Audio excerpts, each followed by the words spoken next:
Hello. It's been a while, hasn't it? Lots of other things. Big old Night Rain came out. Started playing a little Mass Effect. I had to move. I'm now dealing with moving issues, all the usual stuff. But we're back. We always come back. Because we have a game to explore. We're far from done. Got quite a bit left. And there's no reason to dawdle. So we're gonna get right into it. I do not recall if the last time I was playing I had any leftover people I needed to talk to or things I needed to deal with. I think we capped off at a good point.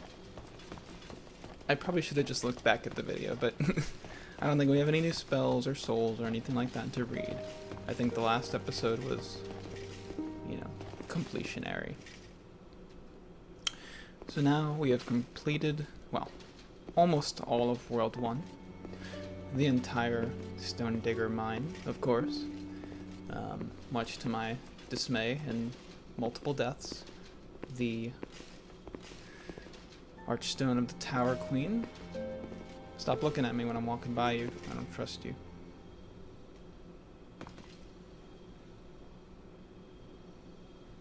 You better stay there. You better fucking stay there. The broken tower, the broken archstone, the giants, and we'll never see. We move on to World 4. The Archstone of the Shadowmen. Now, I don't believe we have gotten any lore about the Archstone, this one, before. I even believe, little items we've gotten. Oh, my foot looks all fucked up right now. Look at that. Look at that foot. What's wrong with it?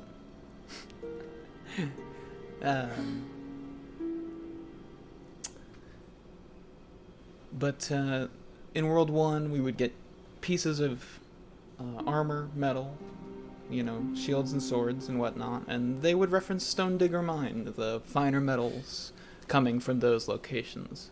And I believe some, maybe, I don't know that some magic items may have referenced the Tower of the the Tower Queen, of course. Now, the Tower Queen, however, was still very deeply tied with Boletaria as a world. There was little Allant was there. There were just pieces. There were pieces. I say deeply tied. Maybe that's an exaggeration, but there's enough connective tissue to see that these three, Stone Digger and Boletaria, of course, being the primary example, but there were still some connections with the Tower Queen. I believe now, as we descend into the Archstone of the Shadowmen, that connection is going to almost, as far as I know, is going to be non-existent. What we're going to see in here, I don't believe will tie back to any of the previous zones, and what that could mean many things. But I guess we're going to see as we go. What is why this one is so separate from everything else. So, as per usual, we wouldn't be we'd be remiss to start without taking a look at this Archstone, this funny little domino. So we've got the usual affair, the book and the wings and the tree and the other set of wings. But what makes this one unique is this here. So I suppose we can presume, maybe by the features or just the fact that it's the only notable figure on here, that this is a Shadowman. Whatever that means, whatever a Shadowman is. He has a book that he's holding outward towards us with text on it, as if to like he's displaying it and showing. Either that, or it's supposed to be the back of a book with just like a bunch of letters on the cover for some reason. No, I think it's like he's showing us, the onlooker. Can you stop bouncing, Venice? Please.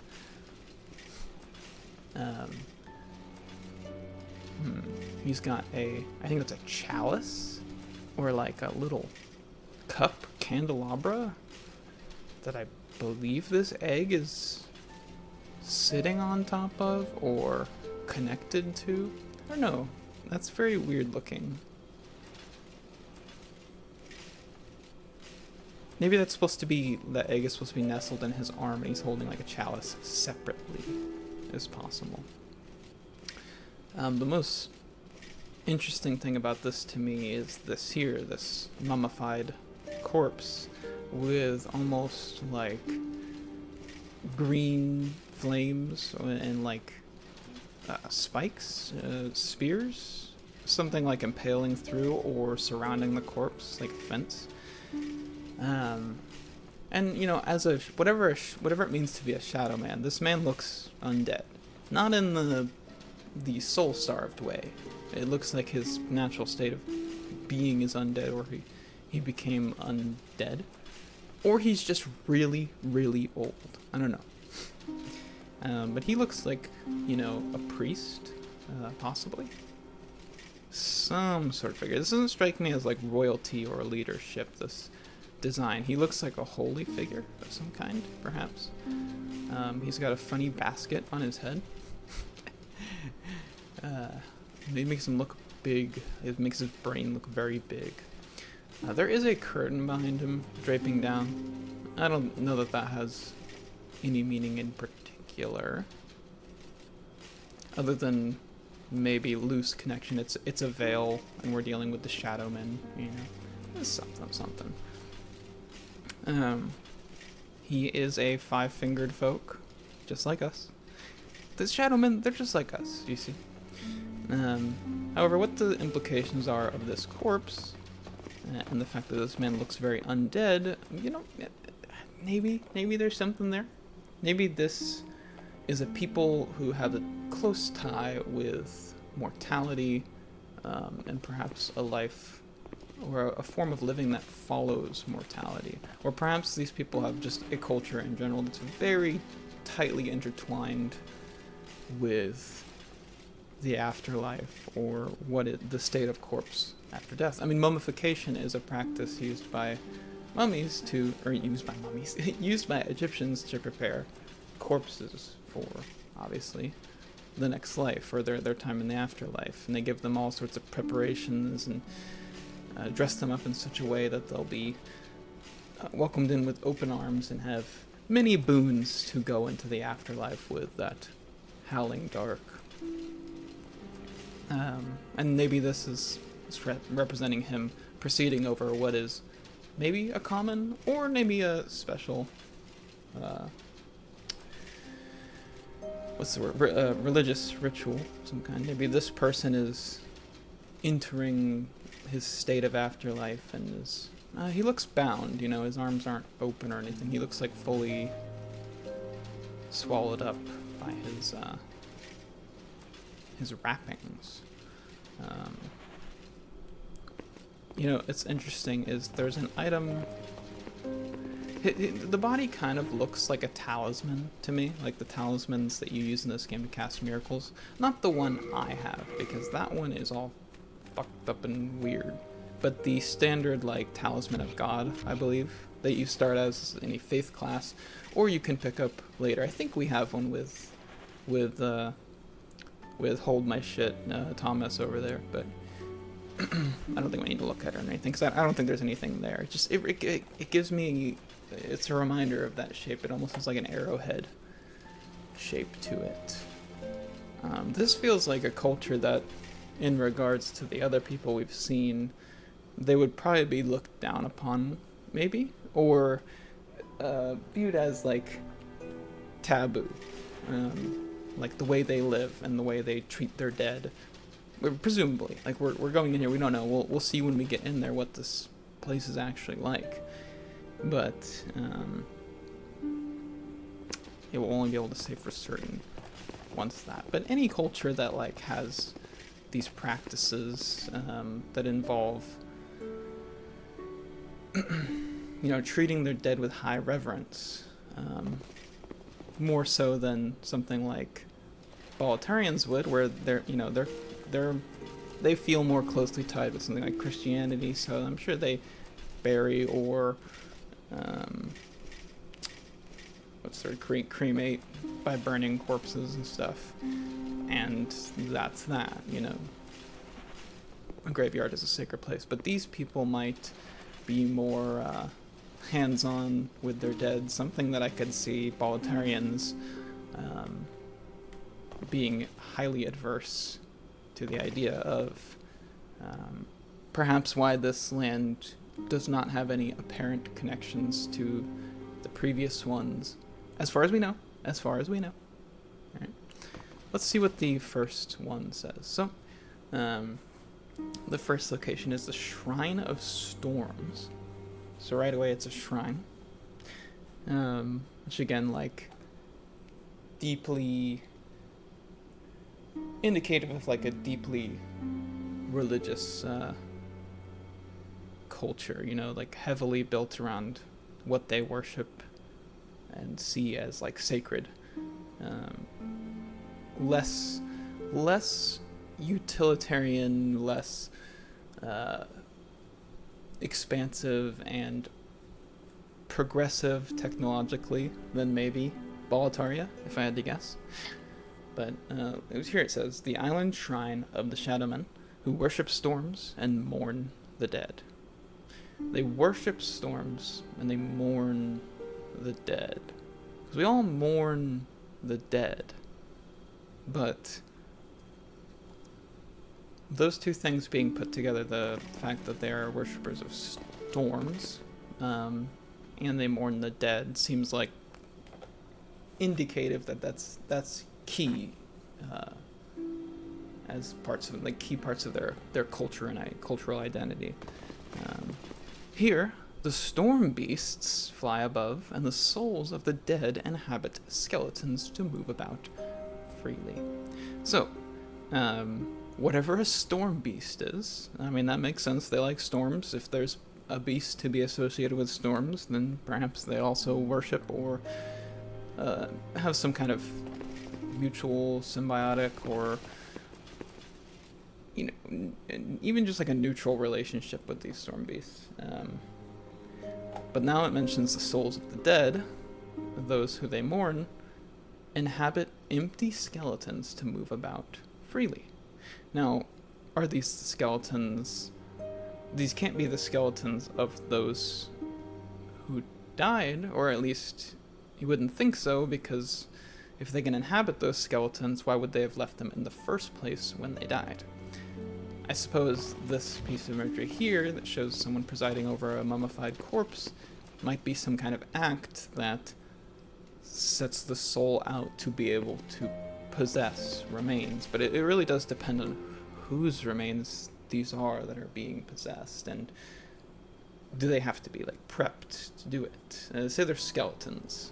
We don't know if that's human skeletons or not, because everything has, for the most part, a skeleton, and they can move about freely. So Shadowmen are different from the skeletons. They worship storms and they mourn their dead, and their dead have the ability, whether it's something facilitated by the Shadowmen or it's just a natural occurrence for these people, their dead can take up the remains of a living thing and inhabit it, and essentially like wander as like a possessed corpse. We don't know how intelligent they may be or what their intentions, if they're hostile.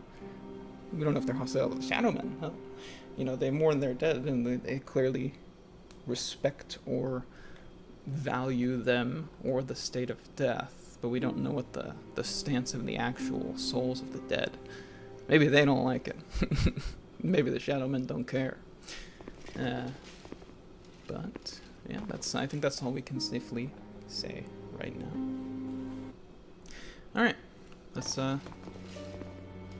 get in there. See what awaits us. This is the area I have been coming to a little early to farm souls because, frankly, it's extremely full of them.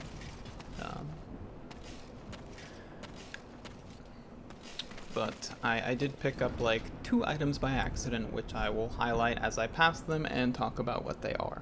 So don't worry about that. That was just the instinctual behavior of a little grabby goblin hands coming in as I was just going through mindlessly farming for hours on end to get this gigantic, girthy health bar. So, this is a pretty distinct departure from some of what we've seen so far. It's very gray. You might think we're in a Zack Snyder movie. It does feel that way. As you can see, this storm. Yeah, let's listen to that thunder. I don't know how much that comes through, but that was cool. So, the constant state of storm, and you can... I don't know how I never noticed that there's thunder here. Maybe it's just because I usually have a YouTube video and the volume turned down, but man, this is a cumulonimbus, a thunderstorm cloud, probably permanently around this place. By magical means? Maybe. Who knows? We're starting at what was called Island's Edge, so we are on the edge of an island. I mean, we can see that there's water down there, although calling this the Island's Edge might be a bit of a stretch, because I don't feel like we're on the shore.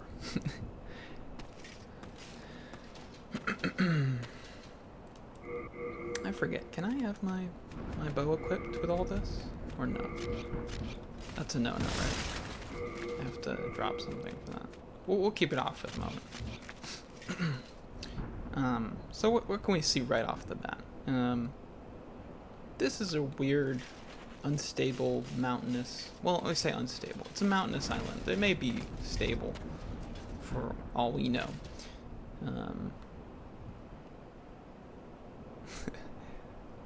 It's very weird. It's very weird. It's a very particular biome, and we'll see more of it shortly. You can see,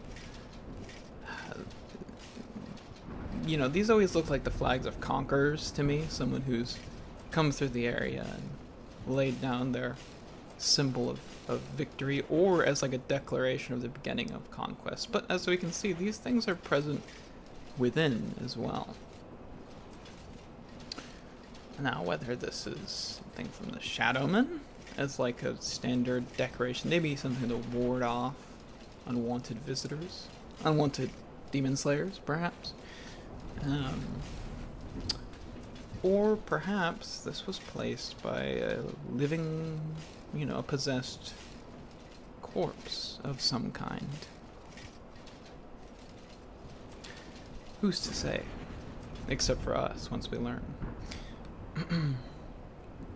And, well, I think the reason my brain went to, stuff being eroding, is to look at this castle gate. This looks like it has suffered, like, a major assault of something, beyond that of, like, typical soldiers, and yet, this is a dead end, and this is a sheer drop, so I don't think this is something that demon slayers who showed up could accomplish. However, if the threat, whatever it may have been, was not of the bipedal and or ground-locked nature, then this may have been an assault from above that left it this way by something. Something. Maybe while the Shadowmen do worship storms, the storms are as passive and uncaring as any storm would be about someone who decided to worship it. Praising a thunderstorm is not likely to stop it from striking you if it deigns you the best target. So perhaps that's why this looks like this. Or maybe this is lightning strikes over time. I mean, that seems like insane, I know. Especially because this is stone and we've got metal poles nearby that, as well as trees, high trees up there, as we can see. But I think we'll need to learn more before we can say anything. We have some rare American bald eagles, perhaps? These things actually have an unnatural, like, wing on the back. See those?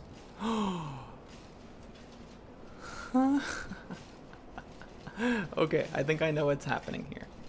These are supposed to be like big condors, vultures, eagles, some kind of wide wingspan, big bird. However, I think what happened is they used the small bird model, something I think we saw in Boletaria, and they just put bigger wings over the small one. Because look, you can see those two little winglets in the back. Now, maybe I'm being disingenuous, and this is supposed to be more of like a mythological, like a magical bird that has two sets of wings, including a smaller pair.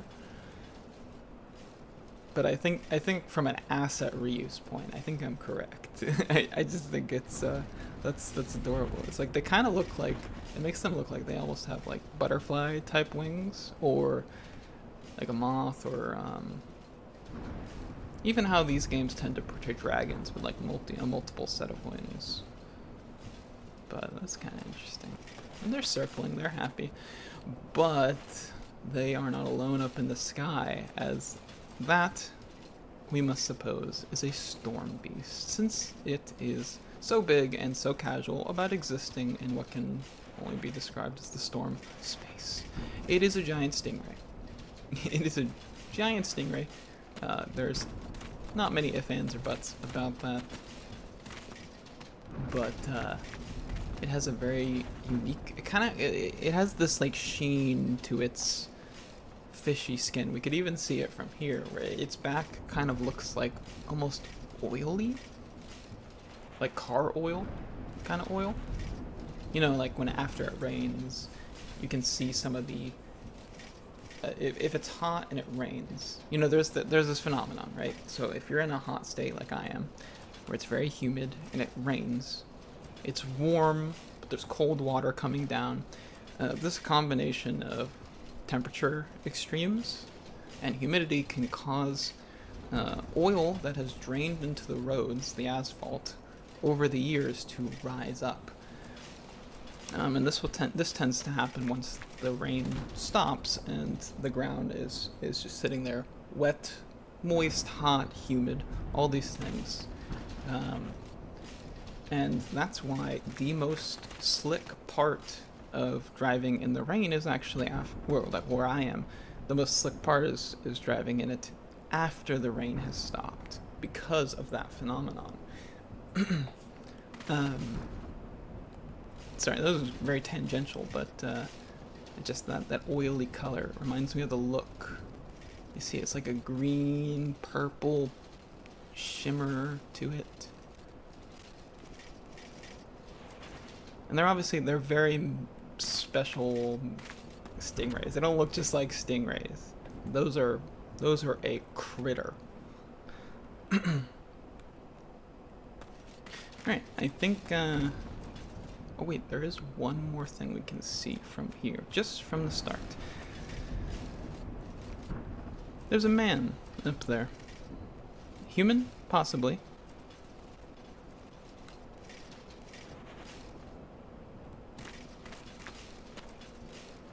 Sorry, I keep feeling like the audio is skipping. I was just making sure it's not like...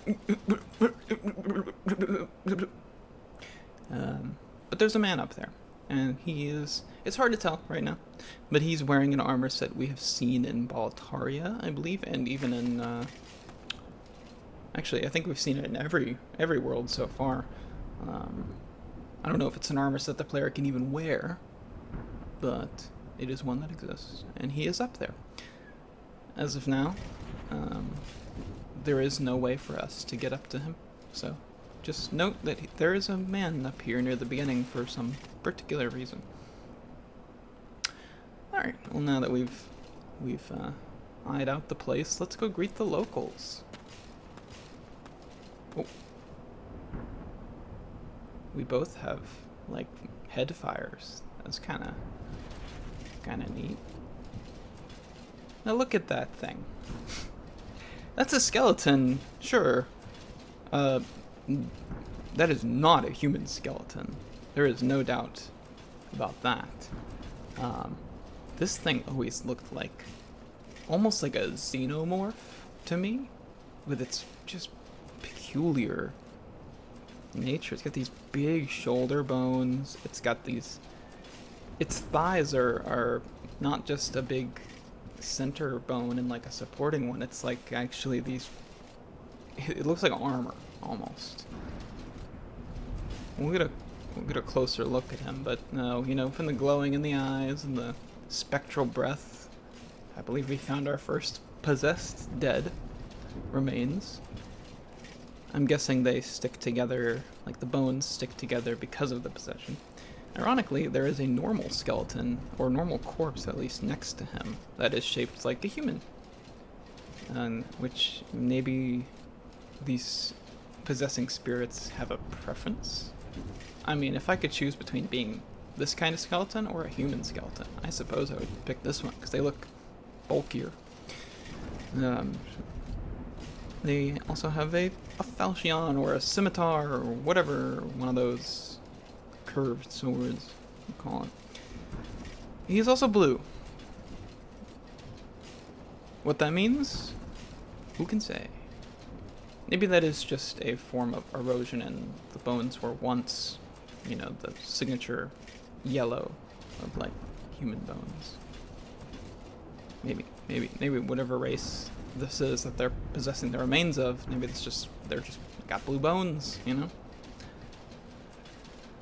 Hard to say. Let's see what his combat prowess is. Oh, he's shambling towards me. I've aggroed him. I think he's, oh, yeah, there it is. You as a new player, you are approached by one of these skeletons. He approaches you by rolling over and over and over. That roll deals a little stagger and damage too. You can do cartwheels to the side. He rolls everywhere, swinging his sword around like crazy, cartwheeling around, rolling, swinging, attacking, jumping. He's so violent and aggressive. It is a big departure from the more like methodical, almost like tactical approach of certain enemies, especially like your standard humans, you know, who will block and retreat back a little bit, heal, and all these things, you know. Take out a bow if they feel so inclined, maybe. But this is a hyper-aggressive, mindless. I say mindless. We don't know. They seem mindless because of this, and the way they fight. It seems like they have the memories of what it was like to fight with the weapon they're wielding, or just making do with it however they can. But I don't know, there's something distinctly like wild animal about these things to me. They don't feel like super intelligent. They feel like mindless foot soldiers that are more akin to like attack dogs than any kind of sentient or sapient intelligent life. And we know the Shadow Men are the prevailing class here of people. I mean, we assume, but these guys are also present. And this aggressiveness, man, this can be scary for a new player. It's great that we have a shield this good, but almost no shield you start with will be able to handle this. Roll, attack, big shield breaker. Another shield breaker. Look how much stamina he's taking from you. He attacks so quickly. He never lets up. He never lets you get too far from him because he can roll far faster than you can run, and especially faster than you can backpedal. He also makes mindless little beast noises. Kinda cute, right? attacks very fast, and they don't hit light. I'm gonna let them hit me. Okay, I'm too high level. But trust me, these hit very hard when you come here.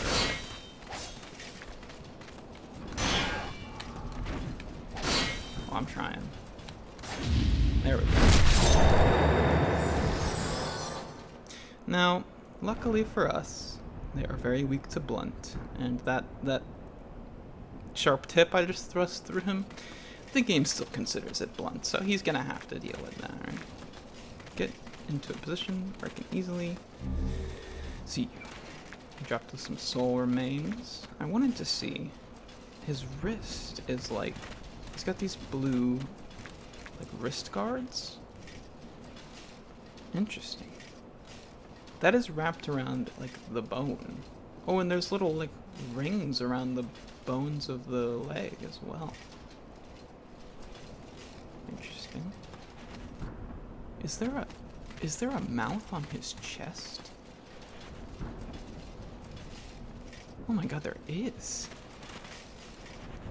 There's like a beast mouth on his chest. And his chin is also like the top of the roof of a mouth, and there's another spot for a nose on the chin as well.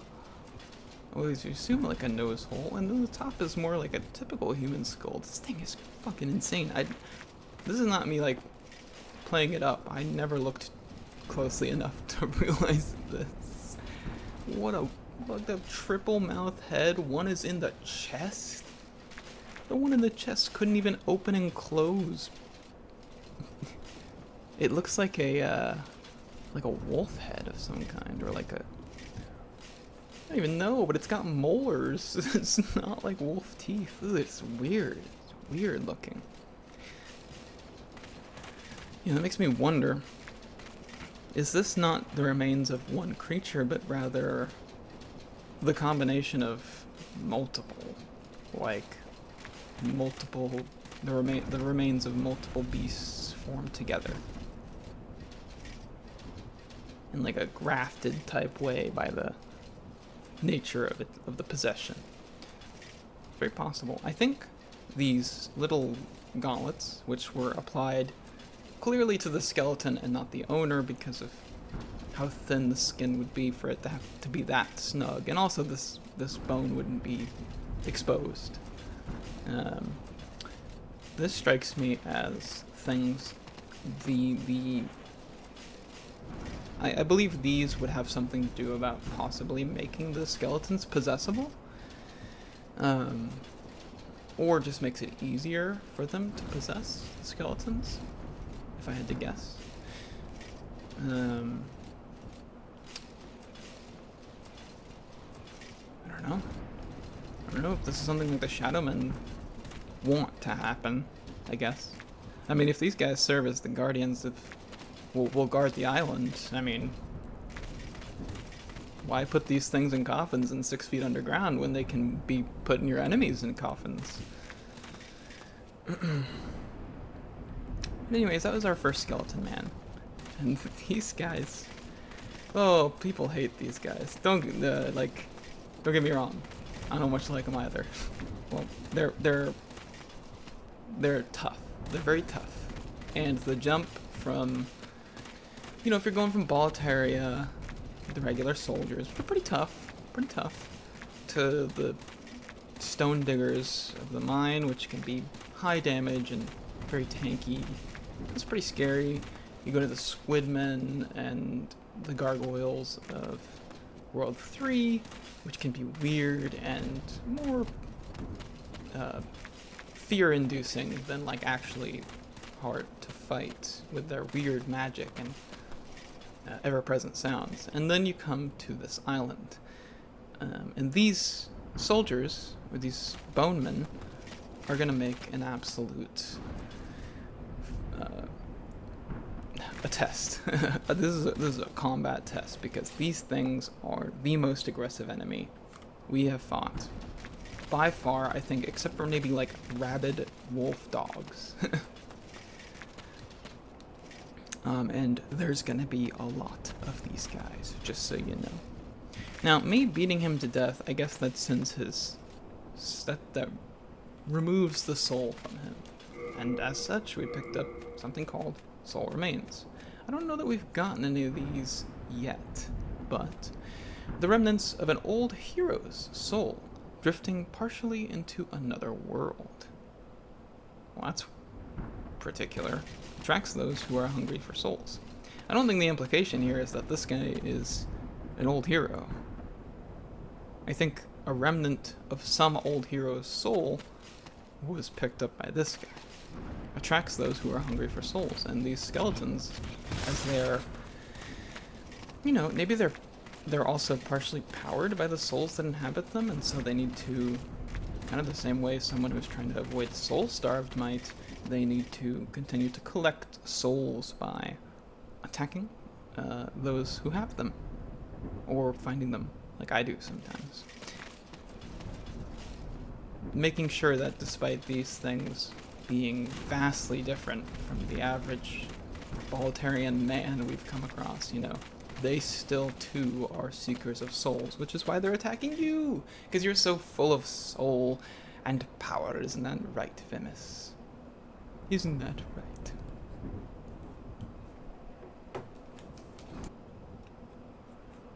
Alright. I know we've spent a long time here already, but I do think it's interesting. There is this junk, broken boxes, and a wheelbarrow, a cart, something like that. There's a lot of stuff like that all over.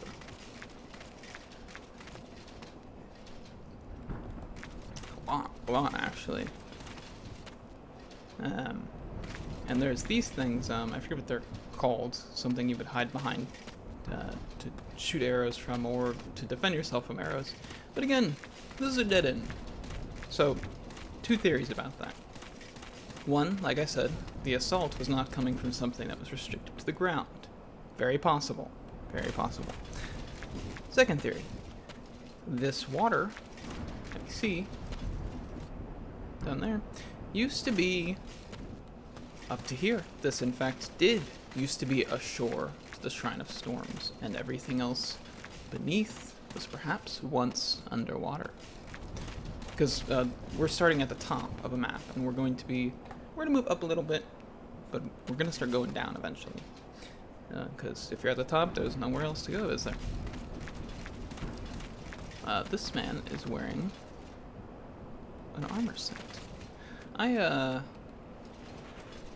That's interesting. Now, is this a human? Is this a Shadowman, perhaps? I don't know that this is an armor set we've seen so far. I mean, you do notice that he is missing certain bones, so maybe my theory about the bones being collected and combined into, a grafted combination, it's very possible.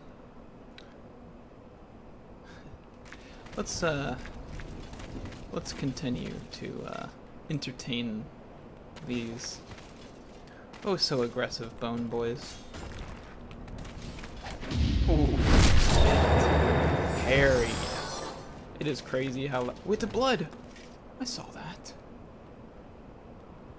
Well, I do know that there is blood inside bones, like freshly removed bones, at least I suppose. There's also like marrow and other things. And I think there's like a very slight amount of blood within at least human bones. But yes, this location here, we've got someone shooting magic arrows at us. Very sweet of him. This location here was the source of my farming. I got many, many levels from these skeletons. How much they give? It's about 423. That's with the overkill bonus and the ring, of course, but they were dropping like 260 around the start, which is very valuable. Stop shooting me, okay? Stop. I got things to talk about, alright? Here's the back of this battlement. You can see that guy still standing up there. This tree, which looks like it was pulled out of the ground. I don't know if a tree could actually grow on a rock like that. We won't worry about it too much. There is a corpse here, a man. Now, this was one of the corpses I accidentally looted. He's got one of the I think it's like holy men or cleric or paladin, one of the holy starting classes, one of their armor sets, and I believe I looted 5 things of Half Moon from him, if I recall correctly. And that's it. That's it. Is this a broken piece of pottery? It is. Again, just more junk everywhere. This place looks like it was, like, ravaged. But by what? It's hard to say. It's very possible that the possessed skeletons were just about fed up with the Shadowmen, and once souls were back on the menu, maybe they decided they didn't like being under them? I don't know. Hard to say. Thankfully, one shot for these guys.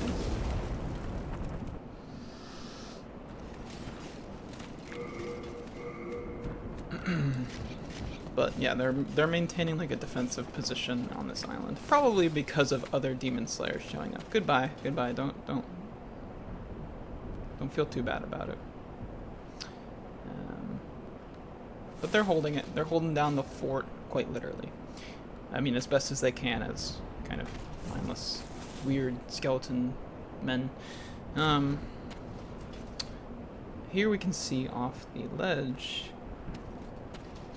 that, again, this is a very tall. We are not just on a little bit of a raised shore. It's like this mountain, this island, like, lifted up out of the water and became a proper mountain. It's very peculiar of a biome.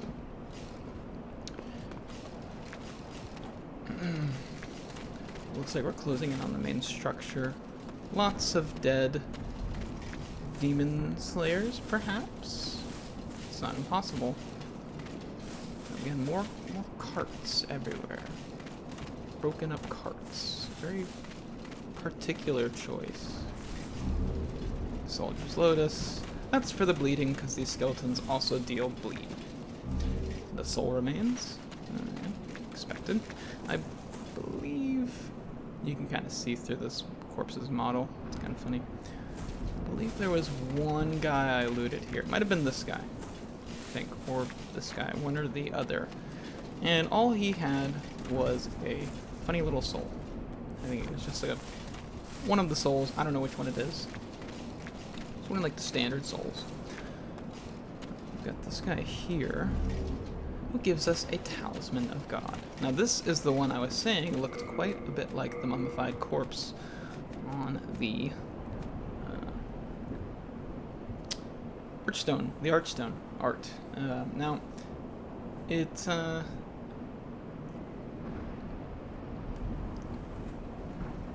metal crafted amulet. What the hell? Oh, it's a storm beast is making that noise. This is just the standard talisman description, so there's nothing quite to say about it. I don't know if he's supposed to be making that noise. I don't know if that's a product of the the emulation. The fact that he's going. But it sounds like a piece of paper, like wisping at like high speed. And we got a fog gate with. Well, it is doing the work of fog by partially obscuring what we're seeing, but there's a familiar target within, you might say. And here we are, the main grounds of this upper temple area. We are going to be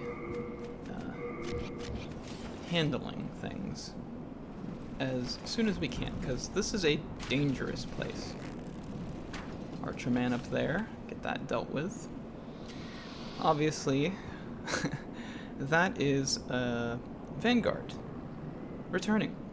He's just sitting there, because they didn't quite have patrols as like a stock standard thing. Although it would be cool if he was stomping around this yard.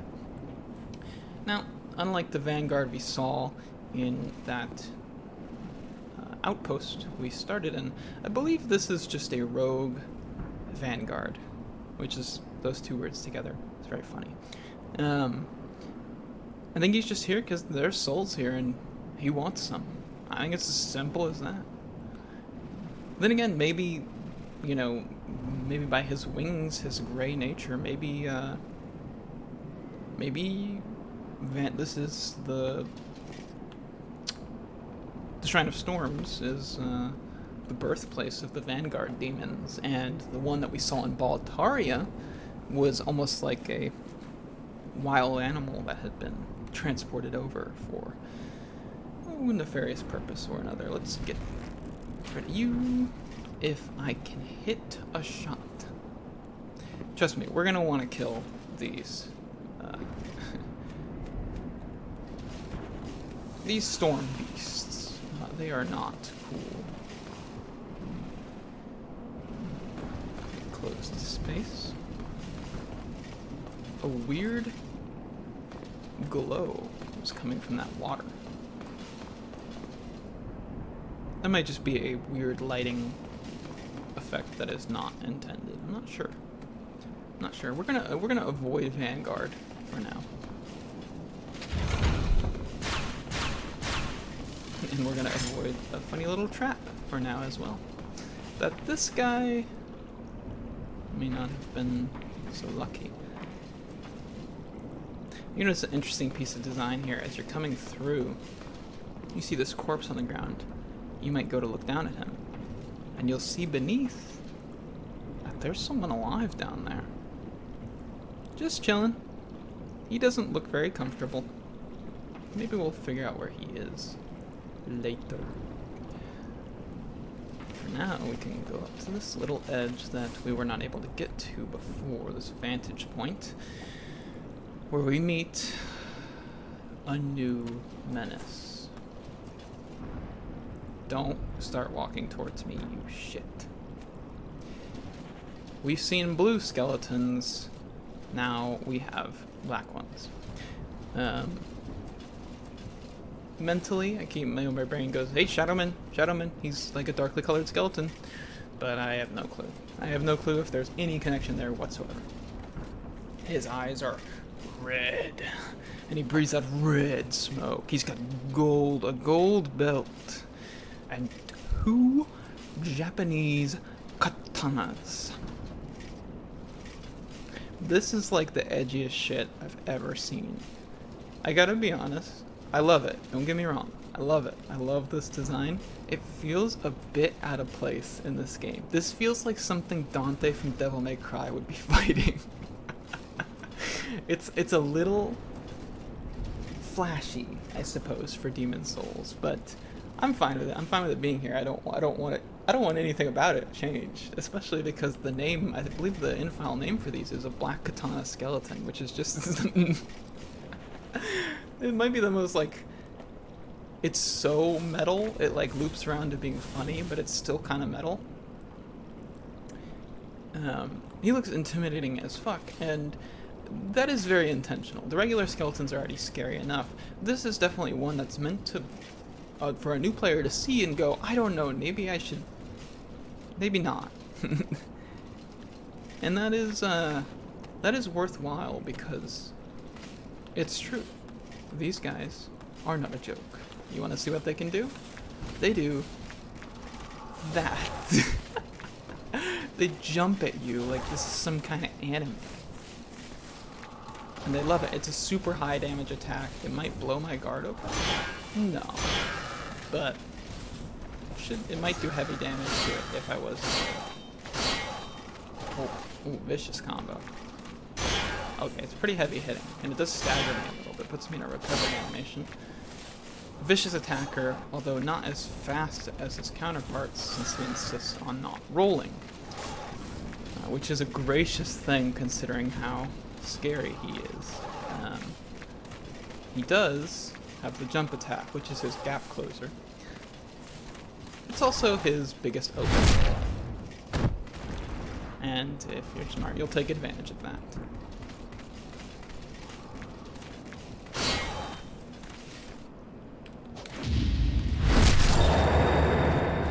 We put him down because he's an evil creature and he should be put down. I think he's an evil creature. Little fluted knight over here with some soul remains and another holy man, but he's not going to be carrying a weapon befitting of one. He's going to be carrying what is called a crescent falchion. Kind of funny since falchions are almost a little crescent-shaped anyways. But, talk about that in a moment. We're gonna take a look at this. Ooh, this enemy design. Cause can you get into like a good position for me? Maybe take you down to the stairs, cause it's a bit, the grass is, making it kind of hard to see you. Okay, there we go. That's good. What do we got? What do we got? So, gold bone covers, and you can see a little ring around one of the bones there too, just like we were seeing before the blue skeletons, only gold. It's got this golden belt. Maybe some of that is leather. These things, it's like very ornate, almost. Like these are.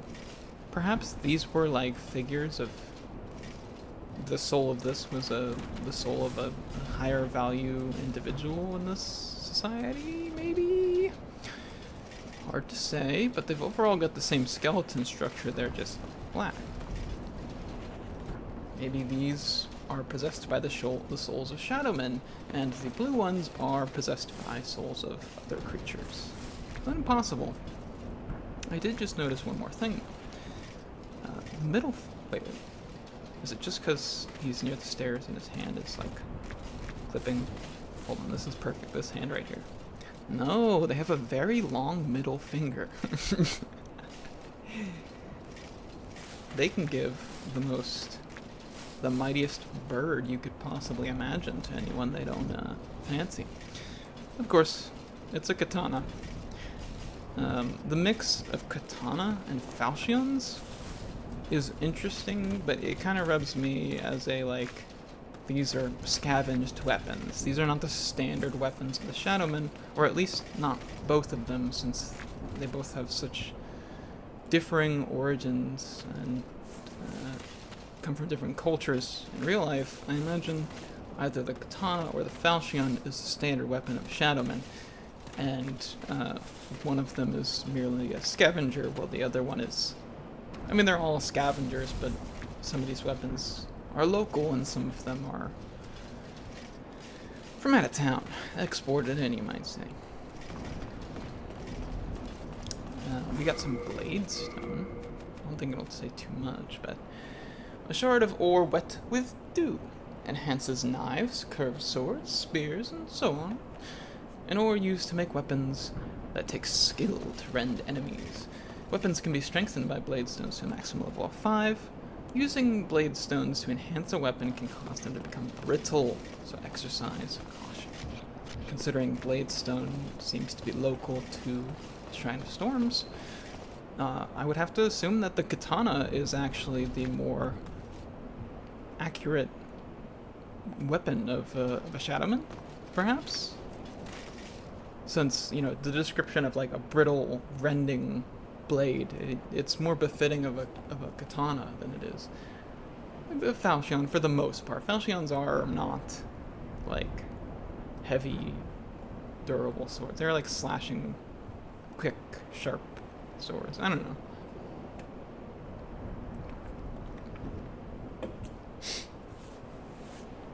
I suppose I don't really know enough about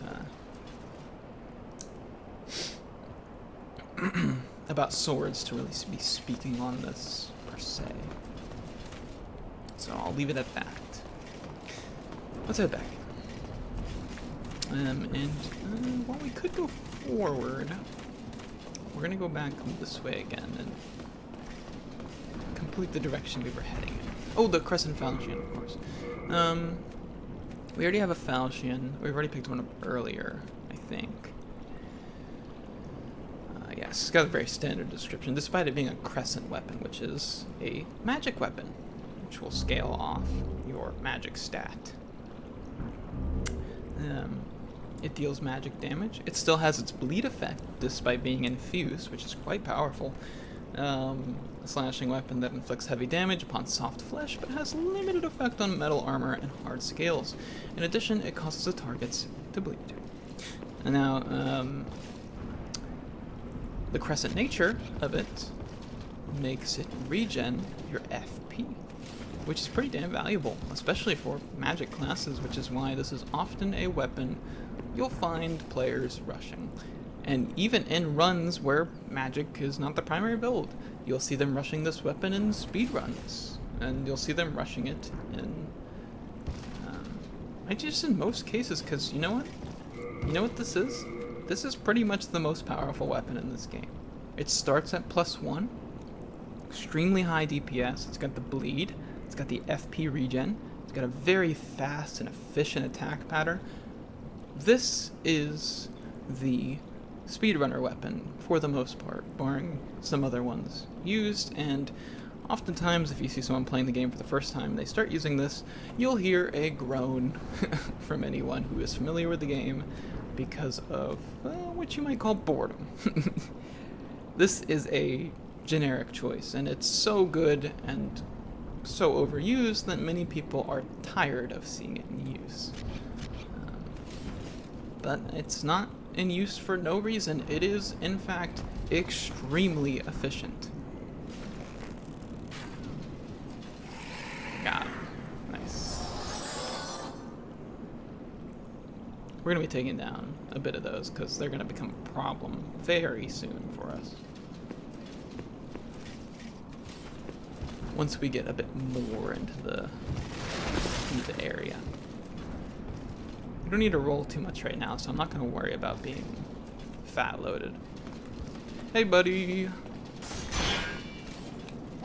Oops.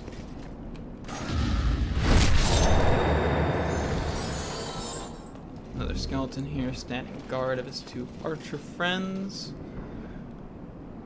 You know what's interesting?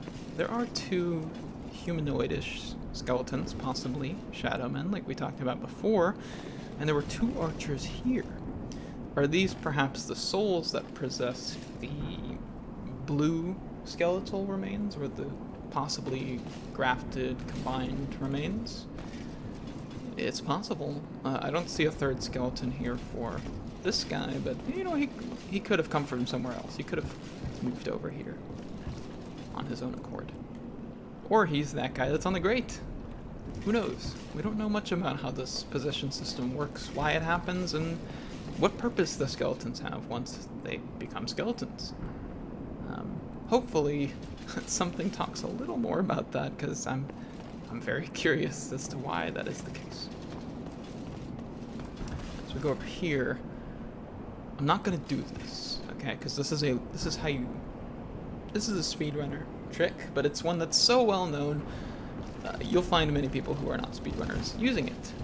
If you are light and you roll off a part of this ledge towards that, the top of that crumbled part of the tower, you will roll over it, and it will take you nearly right to the end of the level, skipping every part of this section, almost. Hyper valuable shortcut, and there's goodies on the other side, takes you right to the boss, which is why we won't be using it. However, once we finish the area, I'll show it off for anyone that might be unfamiliar, as unlikely as that is, you know. Like I said, almost everyone knows about this shit. We have another trap here, and you can see them. Oh, two? Well, that's scary. That's a serious trap. 1, 2, 3, 4, 5, 6. I don't even know if I could like trigger it as like a joke and like roll out the way.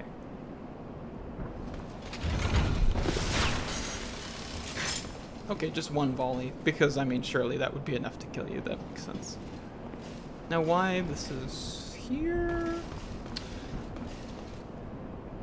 These sorts of traps, it's kind of hard to say.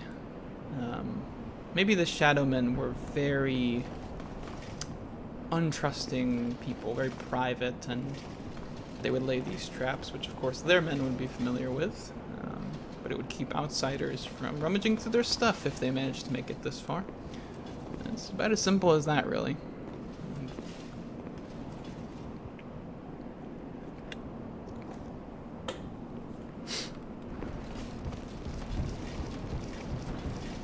Unless we see something that says otherwise. I did notice there's a lot of blood up here. I'm not sure if there's any particular reason for that. Maybe that's the blood of these two soldiers. It does look very fresh. Hell, it looks like someone was body slammed here after being cut up or something, but there's nothing. I don't think there's anything to directly indicate that. Just kind of an interesting blood stain is all. Now, let's make our way over here. There was that skeleton we shot. We can hear a crystal lizard, who is right there, but we're not going to worry about him right now. We're going to be traversing down into this pretty much completely collapsed. Cool, listen to those things. I think that's the Storm Beast? I don't know that that's Vanguard. I think that's the Storm Beast. Maybe. That's such a weird sound. But this collapsed tunnel leads us, or this collapsed, what's the word? The wall, the big defense wall leads into a little underground tunnel. With a man waiting for us. Putting these guys in the tunnel is particularly nefarious, especially for players who don't have shields. It's very easy to get caught in a 1-2-3 hit combo that ends up in you dead because you're not going to have a health bar my size because you probably didn't farm. And then there's this guy right here, right off the bat. Just waiting. They're so aggressive. Whew. Okay, don't worry, don't worry. We're clearing it out. We're clearing out these towers, making our way through. One vicious skeleton encounter at a time. Thankfully, in farming them, I have gotten quite good at their timing. Got another dead body here, possibly the possessor of this this corpse. If we didn't have a ranged option, this is where we would get to this guy. And we can get a compound longbow and some light arrows. Very appreciated considering I didn't come here with as many arrows as I probably should have. See Vanguard right here. You can also see there's a little gold orb behind him. That is from the Storm Beast I shot. Dropped a small item of some kind. No, I can't hit that. I can't. I'm not good enough to hit that. I'm not good enough. We'll get to a better vantage point before we start shooting at the local seagulls. Alright, up the hill. We're getting the highest point of the map. At least of the natural formations. Here, an Augite of Guidance. A very intentionally placed gift. You scary, give Sparkly me. Give Twinkly me. Me. You. Trade. Trade. Give me Sparkly, Twinkly. So there is a bird of some sort, a bird girl, who wants Sparkly, Twinkly. Probably up in the nest is a safe assumption. Don't worry, you cannot see her. No matter what you do. I'm unsure if these birds are, if she is the same as these other birds, or if she's some kind of like hybrid, a harpy, something like that. It's hard to say. But this is the introduction of a very obscure odd system that will show up in future Souls games, but begins here. So she is wanting something from us. She wants a sparkly twinkly. What did the game just give us? An Augite of Guidance, very intentionally placed right as you're walking up to the tree. A stone that radiates a guiding light. It is prized as a one-of-a-kind jewel. With no use in crafting, it is mostly employed simply as a guidepost. So, let's give her sparkly twinkly. Sparkly, happy, happy. Clearly, that was the right thing. Now, you might be tempted to pick it right back up, and if you do, you'll get your item back. Seems kind of weird, right? Because the way this works is Sparkly, happy, weird. happy. So, the same way in which reloading the game or teleporting between areas progresses quests, it may just progress this. Now, is that intuitive? I don't fucking think so at all. I think this is very hard for a regular player to figure out. However, this is bonus, this is optional kind of secret, mysterious content. I think there's enough clues here to discern a bit how this works. I just simply think the act of reloading is a huge damper on the mechanic, and I think this is not a hot take. This is an ice cold take, but that item should have what happens to it after a reload happen just instantly, as soon as her dialogue finishes. Now, maybe the intention is to give you a chance to pick back up the item if you don't want to lose it. Why? Because if you are to reload,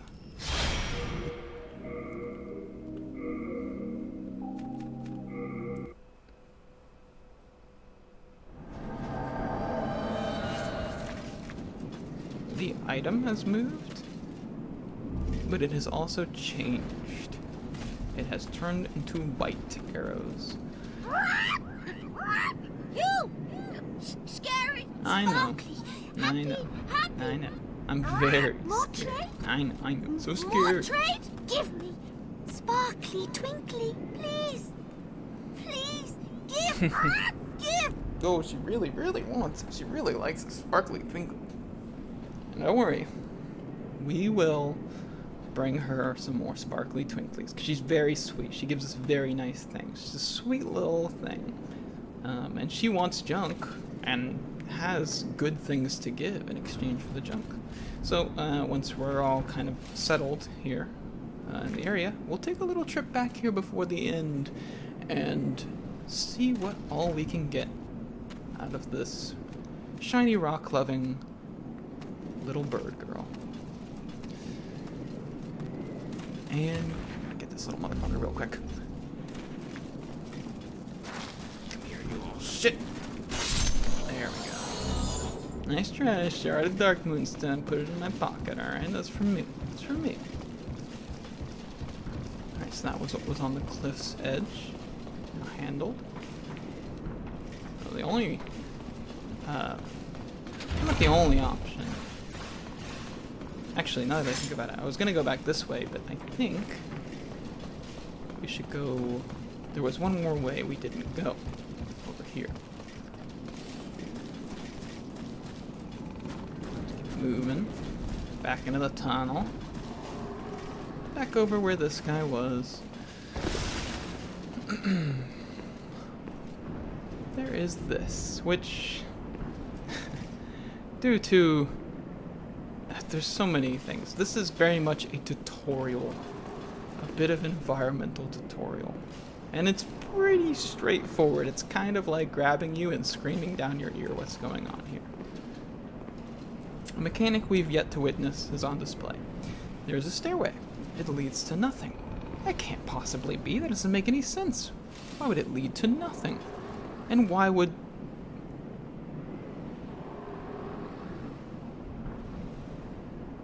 That scared the shit out of me. That was terrifying. Well, the game just, in a way that doesn't usually happen, further demonstrated what it is going on here. as you can see, the wall is wavery. It's almost like there's not actually even a wall there, because there isn't. This is a very magical place. A magical place with all kinds of strange, ancient, ritualistic things going on. And now we've been introduced to false walls, another way to conceal portions of their habitat from unwanted visitors. But we're smarter than that. If anything, they should have put the illusionary wall as like an illusionary floor there to prevent people from realizing that hole was a problem. So we're down in some tunnels. Something that seems to be a constant presence in these almost like catacombs. So, something evil is happening. This is one of those traps where it feels like the game wants you to die. That's the only way I can put it, because this is so mean. There's a skeleton on your left, and you can't see it very easily, but there's also a skeleton on your right. One of these skeletons is a labor to fight, especially if you come here sooner, much sooner than I did, and without any sort of farming or experience. And if you're not a defensive class, you're more of a glass cannon, this is a death trap. See how quickly that other guy showed up? Now imagine if that swing he threw at me did 35% of my health, and that's what a new player experiences in this location. Thankfully, we're strong, so we don't have to worry about it. Now, let's see. We got something that we haven't looked at yet. I almost forgot. A copper key. A simple copper key. You can faintly make out some mold on it. Well, thanks. Thankfully, we aren't far from understanding its worth. Hello there. Hey, buddy. You're trapped in this, like, little cum jacuzzi. I don't know why the water looks like this. It's very peculiar. Alright, who are you? Mr. A Falchion wielder? You look like Patches if he actually kind of got his sleep schedule together and started, actually taking care of himself. Maybe became less of an evil bastard, something like that. A little hero soul in here. He's got arrows and a falchion. Who are you? Whew, you saved me. Heavens, I can't believe I fell for that trap. I suppose I owe you now. I'm Grave Robber Blige. Well, As honest. thanks, I can provide you with useful goods. Who couldn't do with a little help down in these parts? I mean, I'll take it. I think it's funny. Grave Robber Bilge is like funny. Yeah, I'm super heinous crime man Bilge. But at least he's honest compared to Patches, who is a sneaky, conniving little guy. Patches also, messes with alive people. Grave Robber Bilge, it's fitting that he's here, and it's still a crime, though, it's still a really heinous, messed up crime, but, he's kind of funny, so we'll let him live. This shrine was used in a ghastly ritual by an ancient tribe. Oh. They've long perished, and now demons have put the souls to work. At least here you're killing things that are already dead, like skeletons and shadow lurkers. That's what I like about this place. Better than killing those poor, soul-starved humans, right? So the Shadow Men, in some kind of ritual, completely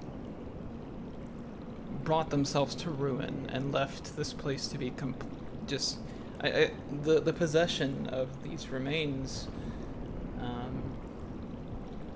I don't know if those are necessarily demons, but they're at least under the influence of demons or have like-minded goals. So yeah, this place is donezo. This is not like Boletaria, which is clinging on to a dying existence. This is a place that is like, the bad thing happened, it's all over, everything here sucks. Which is, that is great for Vimus's consciousness, for sure. Better than killing those poor, soul-starved humans, right? I mean, put them out of their misery, but you're right, it is, like, less concerning. Because everyone in these skeletons is already dead. That's great. Now, this is all stuff we've seen before. A cloudstone. A shard of green ore said to be found in the sky. Enhances shields in particular. An ore that blocks light and increases a shield's capacity to block magic. Shields can be strengthened by cloudstones up to a maximum level of 5. And what's funny is that clouds... clouds don't... they block light, heat, and they absorb the heat of light, but they don't actually block the harmful rays of the sun that go through them. That's why if you go to the beach on an overcast day, you might be a lot cooler, and you might not get a tan, at least per se, but you'll still contract the potentially harmful rays of the sun through the clouds, which is interesting. Scimitar, falchion, shortbow, longbow, leather shield. Look at all these weapons. I think we have seen all of these before. Maybe not the longbow, but it's a pretty standard description. A large hunter's bow, longer range than a small bow. Yeah. A small leather-bound shield. It is easy, light to handle, and has highly defensive ability for its size. Does it really? 90. That is pretty good for a small leather shield. Hunters and the like regularly use this shield. Arrows and wooden arrows, you know. Ooh. Actually, yeah. Give me some of these. I'll take that, I'll take that. Aha, and the leather set. This is a pretty interesting looking set. I would like this. No, don't buy 2 hats. I only got 1 head, okay? It's a big one, but I have only 1. The leather cap. A leather hat suitable for field activity. Widely used by hunters. Yeah, same. Alright. Satisfied? I'll have more for you next time. Yeah. May we have a long and fruitful relationship. Yeah, I'm down. You're cool. You're cool, Bilge. You're cool.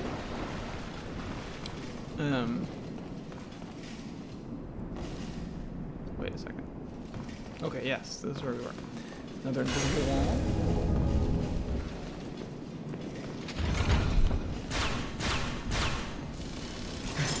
I don't know if that's how FromSoft intended those arrows to be dodged, but damn if it doesn't work well. Alright. Right above us is Vanguard, which means we need to clear out some things.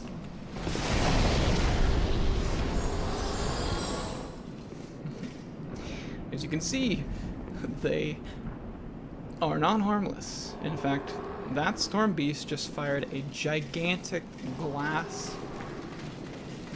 It was like a ballista shot. Just, it's the most accurate comparison, I feel like. Very serious and pretty long range, because there's a lot of them here, and they're none too fond of us. We don't worship them, so maybe that's why. I would like to take out as many as I can, although I'm not seeing any more right now. I thought I'd be able to, but I guess not. Oh, there's some. I don't know if I can hit them from here. No, too far. That'll be for when we get back there, I suppose.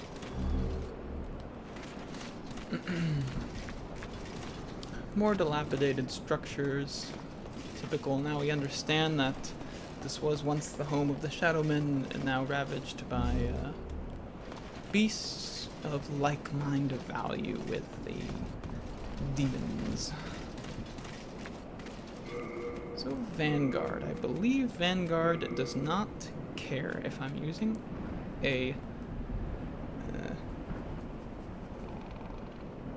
blunt weapon. So let's get something a little more slash happy. I think this will do us some good. It's time for a rematch, buddy. I'm a lot stronger.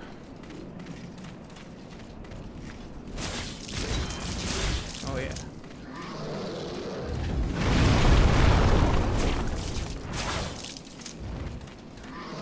You can keep jumping. It's my job, really easy. Best today, that's for sure.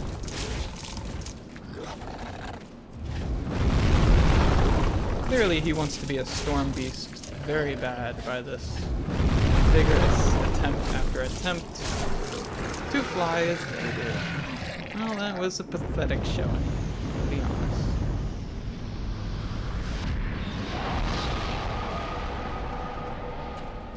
Not a boss, but he still drops his soul. Very nice for us.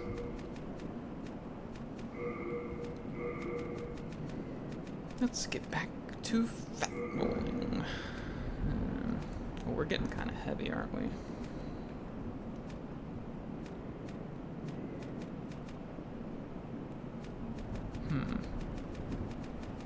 I think we'll have enough to finish the area, maybe?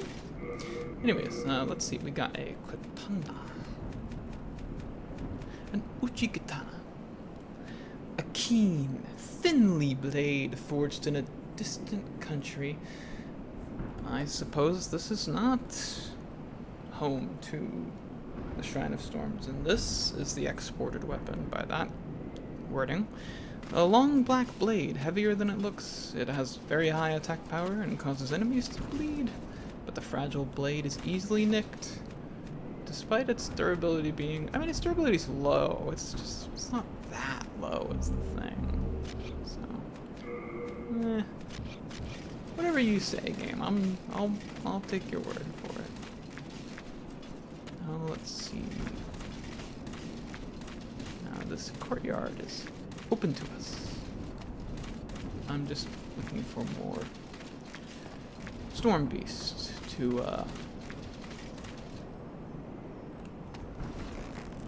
do away with. Fuck. I missed so hard.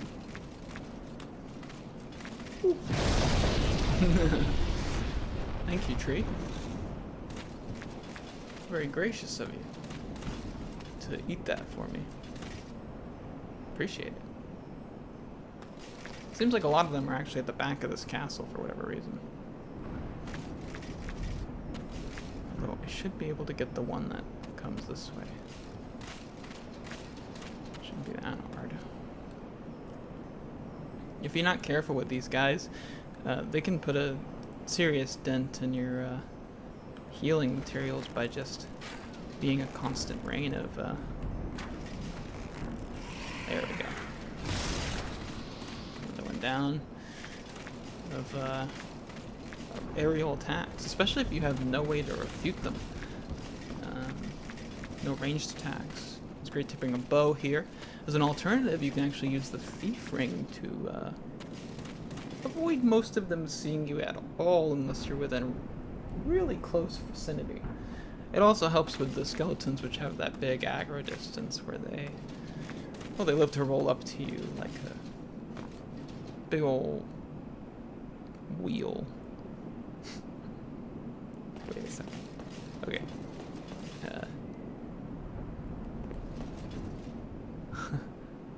See, well in the middle of the town.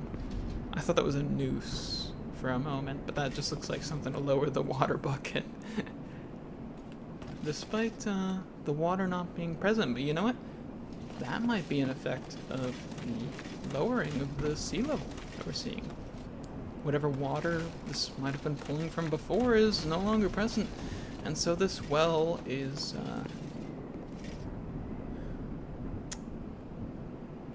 done for. A caliche, another curved weapon of sorts. Little hero's soul. This looks like a big battleground. I wonder if there was a, like, almost like an uprising. Like, these are, despite looking very human, these skeletons are the Shadowmen, and this is where one of the most intense parts of the battle took place. Hell, maybe the ritual they cast is what lowered the sea level. Maybe it caused this place to rise up magically, or it consumed the water as like an energy source. We are talking about the Shrine of Storms here, and storms are powered by evaporated water and energy in the atmosphere, and so perhaps the ocean was lowered so greatly to create this almost like eternal fog of storm that seems to cover this place. Just a thought. It's possible. It's also possible that I'm just completely wild all out there, but that is my favorite theory so far as to what's up with this place.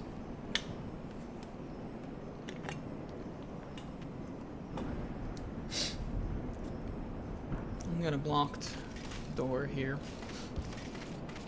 so we'll head back this way. Another disheveled, destroyed door. Corpses, the like. And then this is where you would expect to progress had this not collapsed. Used to be a fine walkway. No longer. We're going to have to find an alternate route to continue our journey through this peculiar land.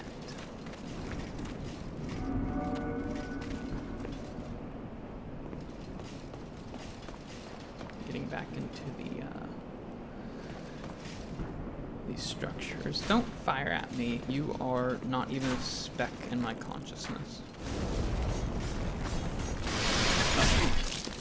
Switch. Get out of the thing. Well, that was almost bad. Thank you for the soul meal.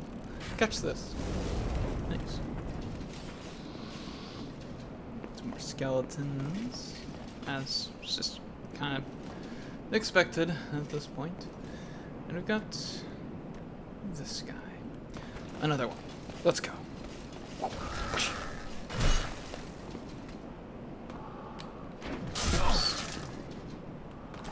Royal Guard.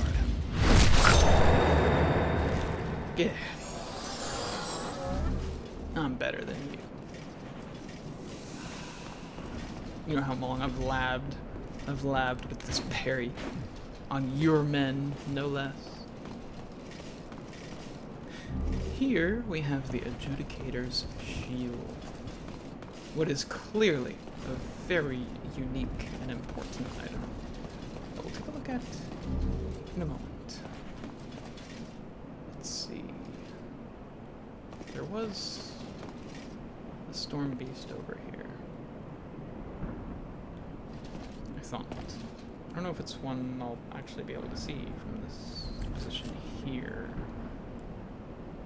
Oh, yeah, there it is. I don't know if I can hit that, though. That's pretty far. Yeah, no. They're completely dilapidated building.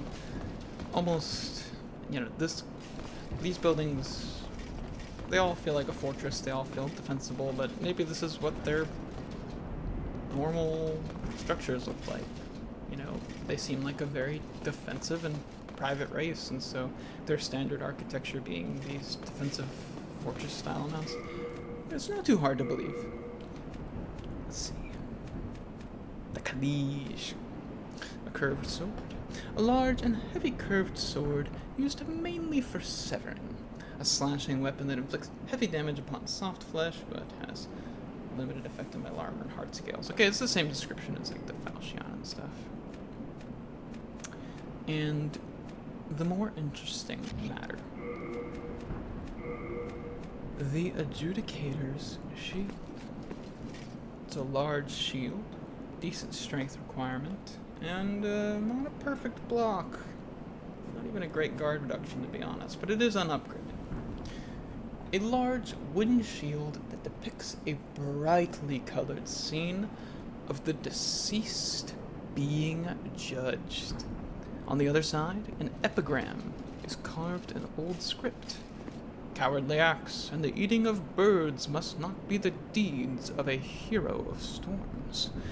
If the one being judged displeases the Adjudicator's master, the Golden Crow, the deceased soul will be gnawed upon until nothing but their bones remain. Wow, that's a lot. This is also a shield that heals you, which is awesome. Look at my health. Look at it go up. Now what's peculiar about this shield? Well, we saw Patches wielding this, and we talked about it. But now we have the actual definition of what is going on here. This man is being judged. Judged for... what is it? Particular. Cowardly acts and the eating of birds. Two particular things. Now, cowardly acts is broad and vague, but eating birds is very particular. I suppose if the Adjudicator, as is named here... Oh, yes, the Adjudicator's master, the Golden Crow.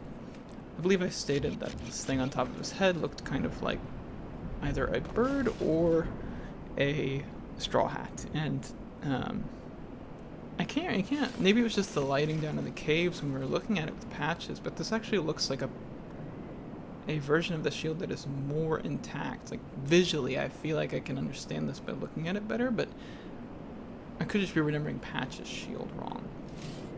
It does state that there's an inscription on it that says all that stuff, even though we can't. I don't think we can see that anywhere. What is interesting to note to me about this is that the land this takes place in the background, looks far more prosperous, bright, and green. So this is before the ritual. The ritual that, like I'm theorizing, is likely the cause of the great storm that this land is permanently enveloped in. The deceased soul.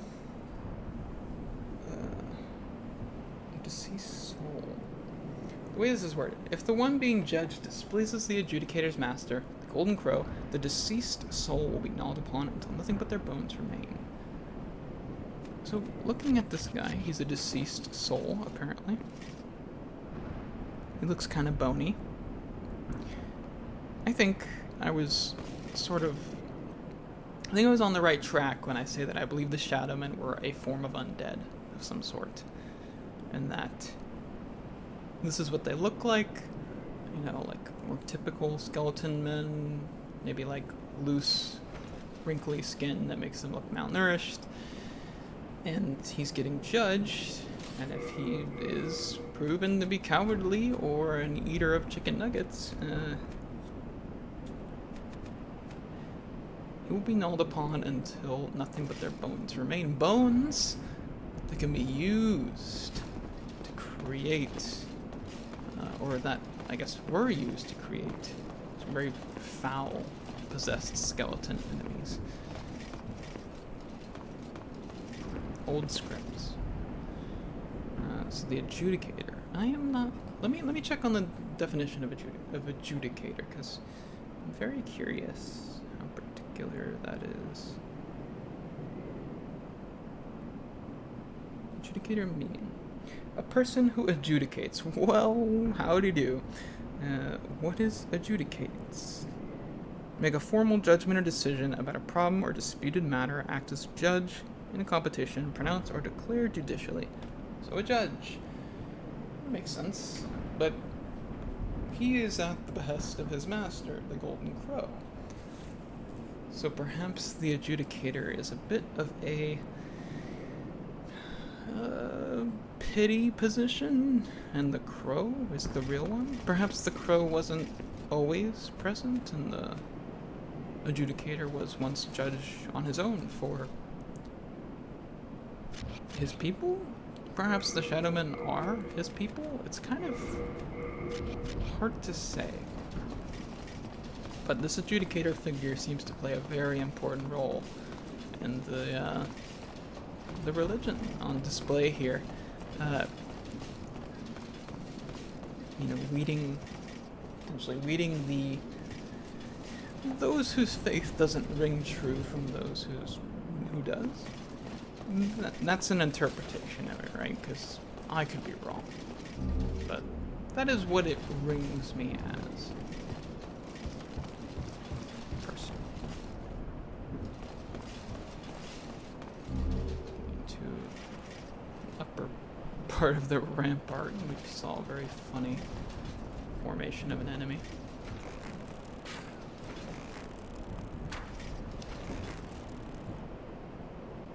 Come back.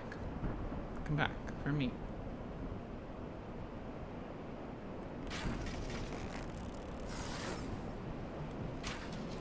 Oh, come on.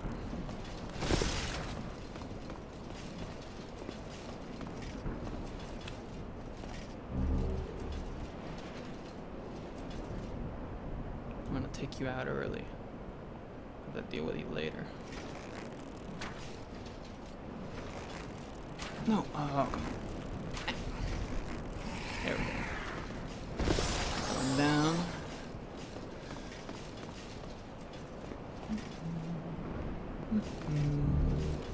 The structure is very interesting, the way it intertwines and winds around whatnot. Very interesting. Very oddly built.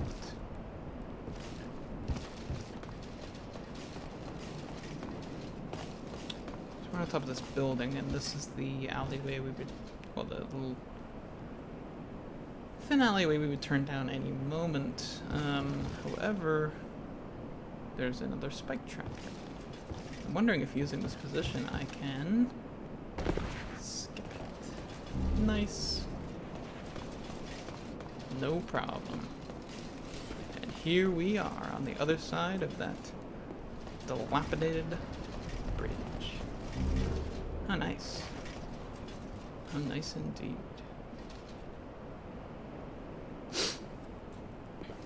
Oh, we've seen quite a bit of this this mountaintop island at this point.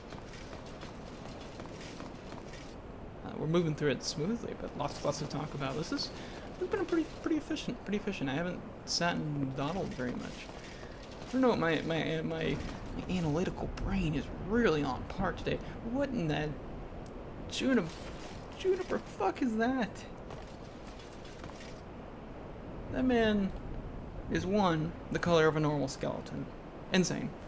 But he's wielding a butcher's knife, if you can call it that, that looks like it's made for cutting up dinosaurs. That is insanely intimidating. Now, thankfully, he cannot roll. Not like the other ones. But he can scare the shit out of me, so I'm gonna have to go pro gamer mode.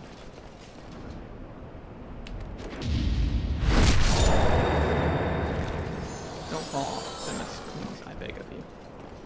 Okay, good job. Any more storm beasts? I think we hit them all. Something interesting about that structure is that we don't make it to the very tip top. It's not a place to go, but it is striking. It does add to the background, especially considering we've got this just big wide swath of ocean and gray and nothingness. That is, until we see this. Down here, we've got some kind of a shore, like a new shore, almost. A good way to portray how actually tall this thing is to give us something to look down like that and see what we're, starting to move towards. And it looks like we've got a lot to go through before we reach the actual shore of the Shrine of Storms. Hey, fucko. Come here. You big scary. Ow. I thought that would hurt a bit more. There we go. Not too bad, just like supremely overleveled. Hey, these guys have the same kind of gold outfit that the Black Katana skeletons do. I suppose indicating a higher rank. This absurd. It's like a cloud sword, or like. Yeah. Otherwise, they look mostly the same. They're just the color of like a more typical color of like a human skeleton. So putting them on these tight ledges is pretty nefarious, but it's not unmanageable.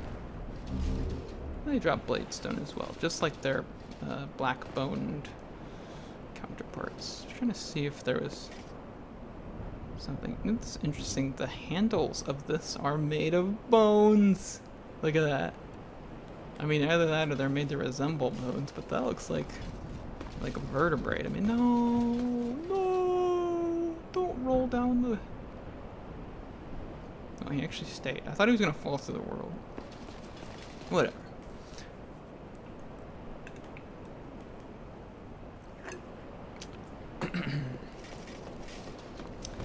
Whatever. Whatever.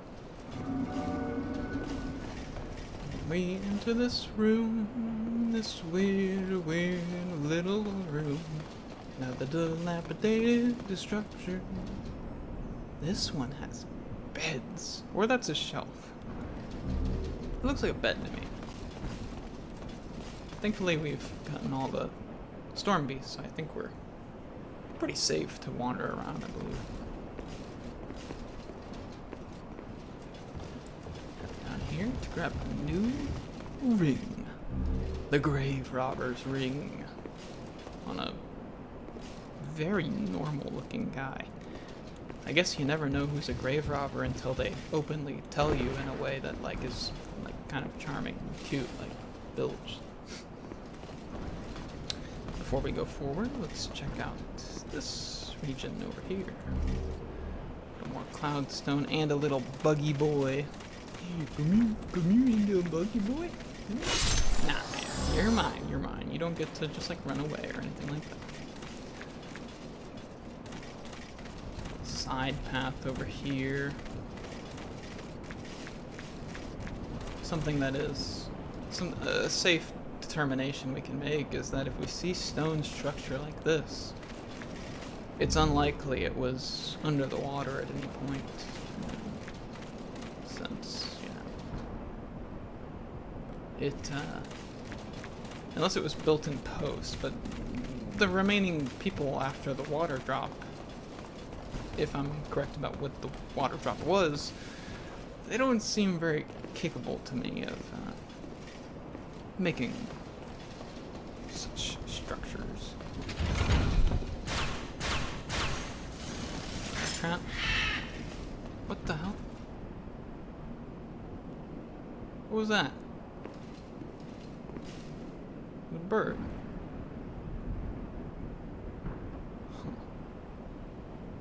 More dilapidation. This place is messed up. Alright, let's see. No new doors. It was all rings, pretty much, right? Let's see. The Grave Robber's ring, I'm interested in. An ancient topaz ring. It subdues your soul, making it difficult to be detected by those soul-hungry black phantoms. Yeah. Says what it does on the tin. I wish there was a little more of a story and why someone who's robbing graves would be more likely to bring about black phantoms. Hard to say. I don't know if there's an easy answer for that. And then of course, one of the most, again, just like the Crescent Falchion, this is something you're unlikely to see a player, especially a newer player, not using. Because guess what? It's fantastic. In fact, another regen item that stacks with other regen items and spells. Making a regen build in this game is one of the funniest and like most broken things you can do.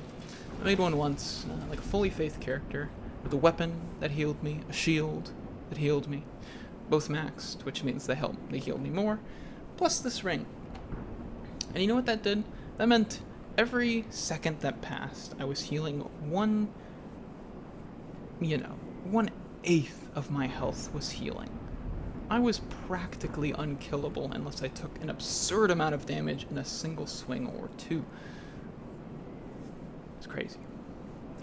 It's very fun. It's very fun. It's like an absurd OP build that I'm glad is allowed, because making fun builds like that is part of that lovely replay value these games are so rightfully praised for. The Regenerator's Ring, a strange ring of unknown origin. Well, that's a shame, because that's the thing I want to know. I want to know its origin. It covers HP a little at a time, ... missing the third period. Redraft. There is a green jewel at the center of its unique design, inside of which is encased a thick liquid. It has a peculiar shape to it. It looks like a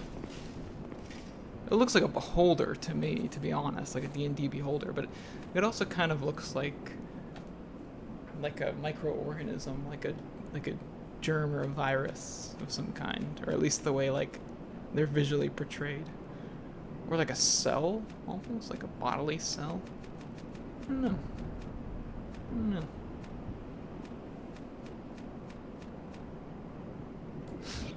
Alright. One more Black Katana skeleton before we reach the climax of this great and powerful zone. And he goes down like that. So, what could possibly await us at the end of this area?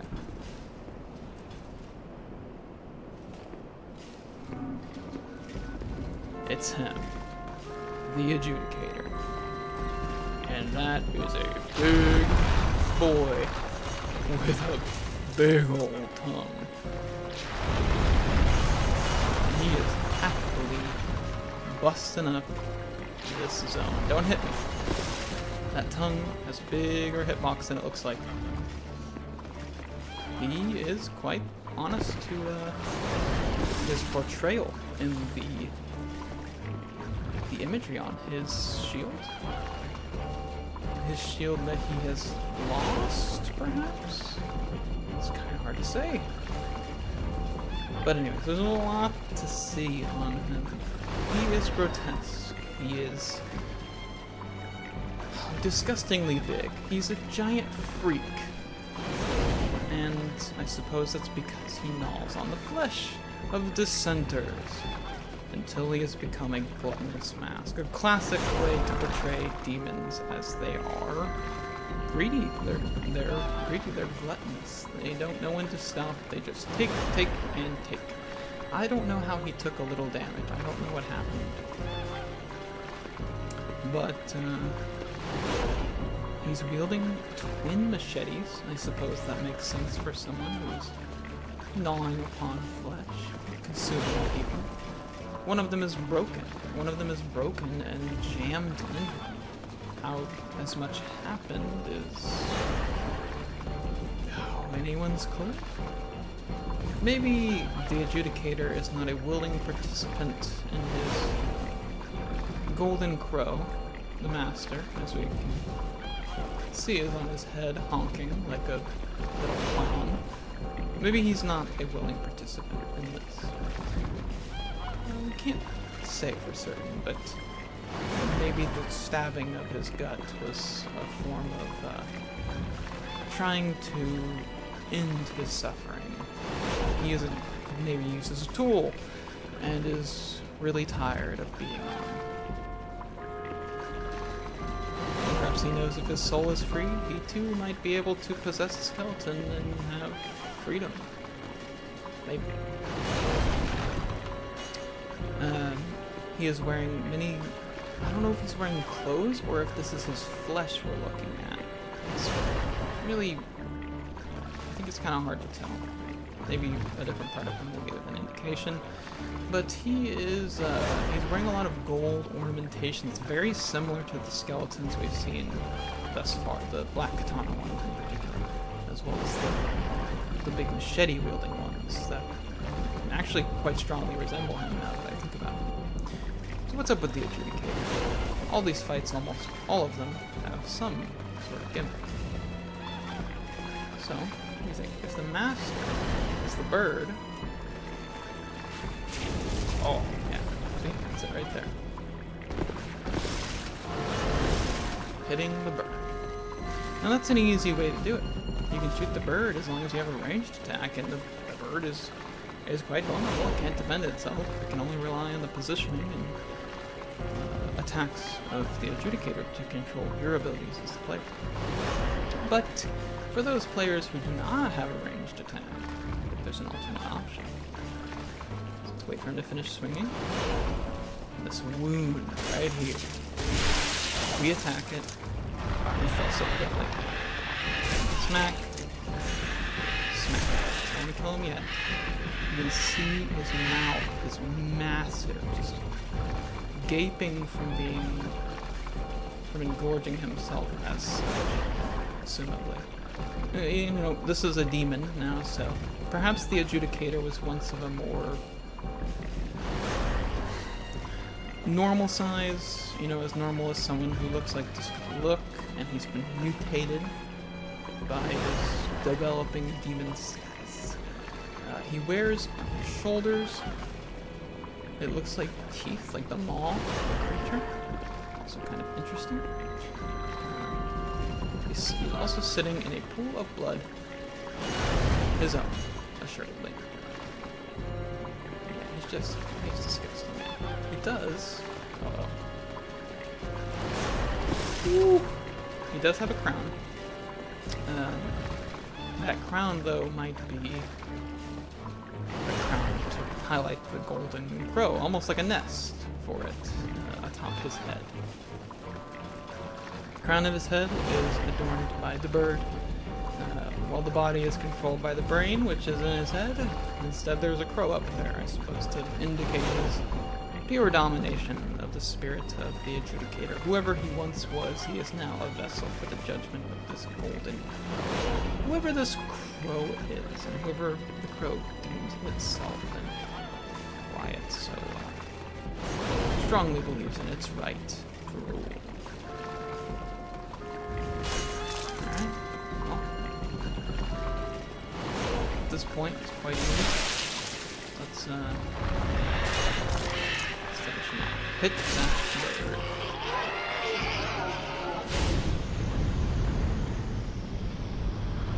And that is a demon who has faced judgment of his own. Now we can talk about this room and his soul. The swollen demon's soul. Now this feels like a prison because it's cramped.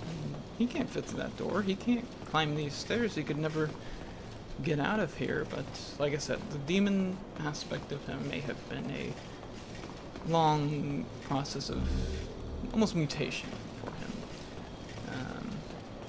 and became entrapped here. As we can see, the floors are just blown out, and that's not just from his tongue, as we kind of saw when he attacked me early on. It very much seems like he was up here and grew so large, he fell right to the floor.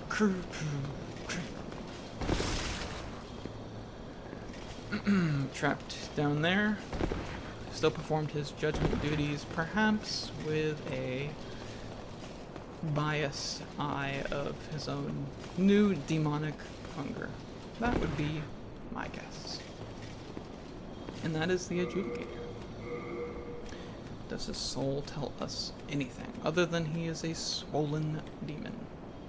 Yeah, not much. His weapon, perhaps, though, might have something different to say.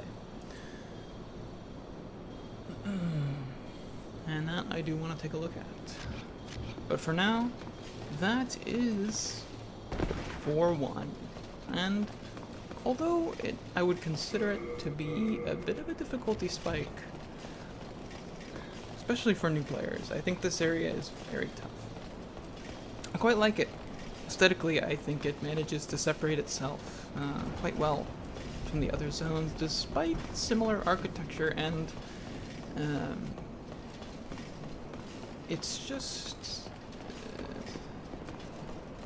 it's got a uniqueness to it. I don't know. Oh, wait. How do I get to that? I didn't notice that. Oh no. Don't fall off. Fall off. You silly little bugger. I'll dismiss this item over here. Yeah, that's how to do that. The little heroes. We're gonna go back around. A little annoying, but without resetting the level and all the enemies. Preferable.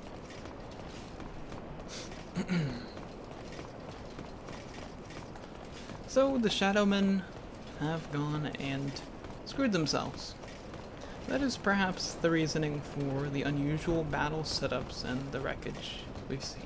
This was a battle that started inside with things that formed within their home. So the placement of things like defense barricades can seem erratic and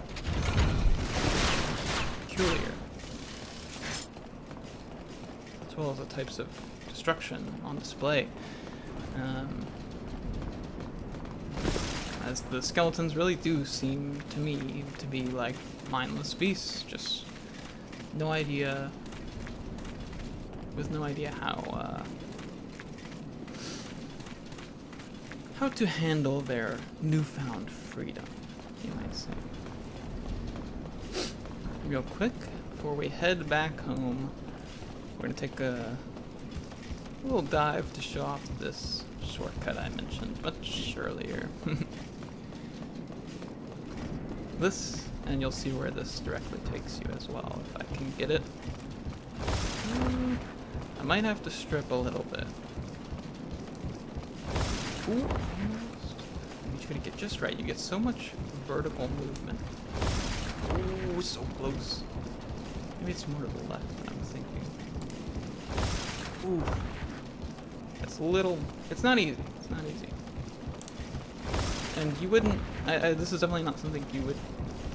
Probably not something you would try as a normal player. Okay. Just take the...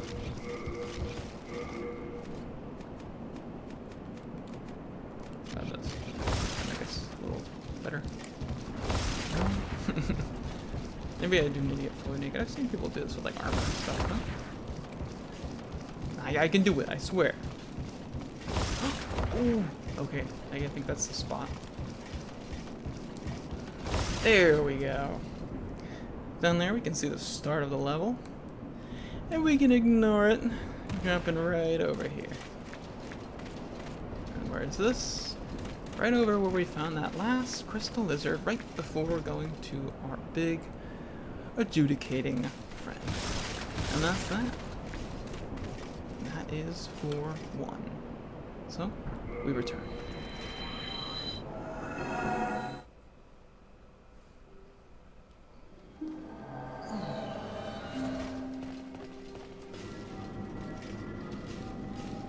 Back home. Familiarity. Let's see.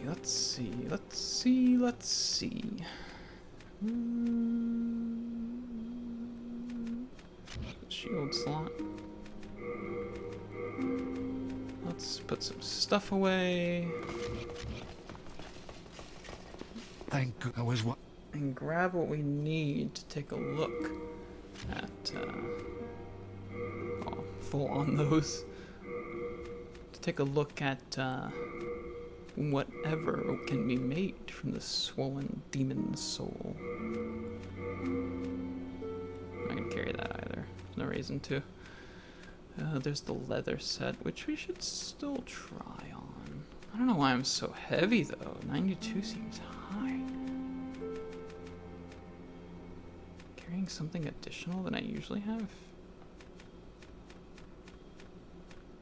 No? I guess the arrows. That's not that many though.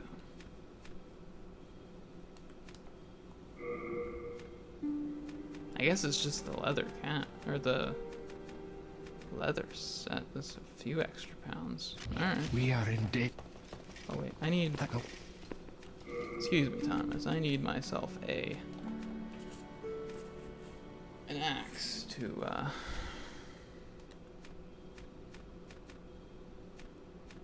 I need a large axe. I'm gonna take this. Wait, where are you going? Oh, don't worry about me. Don't worry about me. Don't you worry. Let's see something. I need to see what I need to be holding to see this weapon.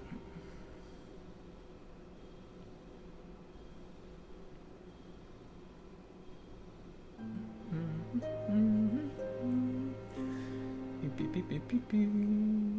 Beep, beep, beep, beep.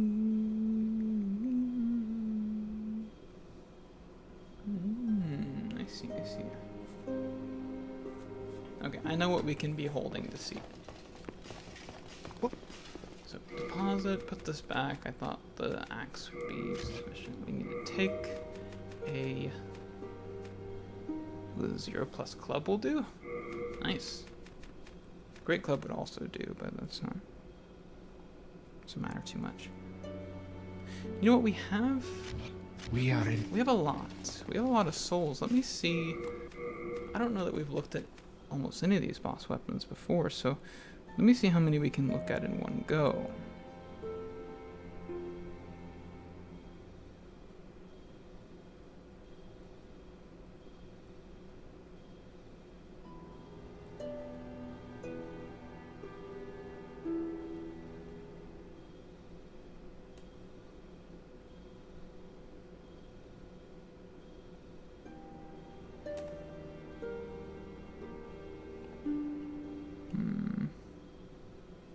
Okay, I don't think we'll be able to see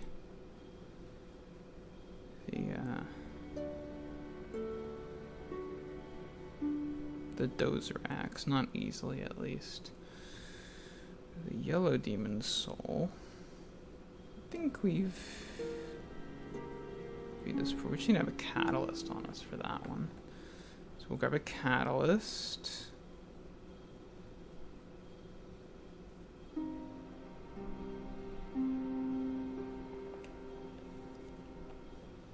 Be able to see the mixed demon soul. Did I sell the... Yeah. Okay, we're not going to be able to see much, so... In fact, I think the only thing we're going to be able to see is the Insanity Catalyst and the Cleaver. Let me grab a Catalyst real quick. My 0-1 might actually count, so I don't know, but we'll take a wooden catalyst just in case. Don't worry about me, bro. I got lots to do. Okay? I'm gonna go talk to a guy, alright? It's very important. It's very important we discuss and analyze the lore of the area.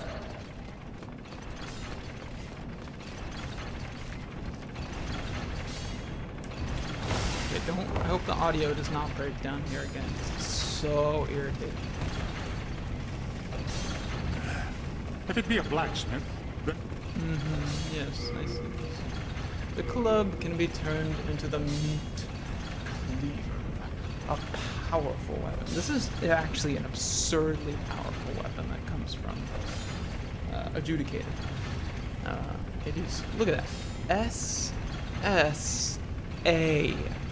That is insane. Look at its base damage. It's not upgradable, but it doesn't need to be because of all that scaling. It's an absurdly powerful weapon. A large cleaver forged from the soul of the demon Adjudicator. It is the Adjudicator's own weapon and transforms sinners into delicious-looking cuts of meat.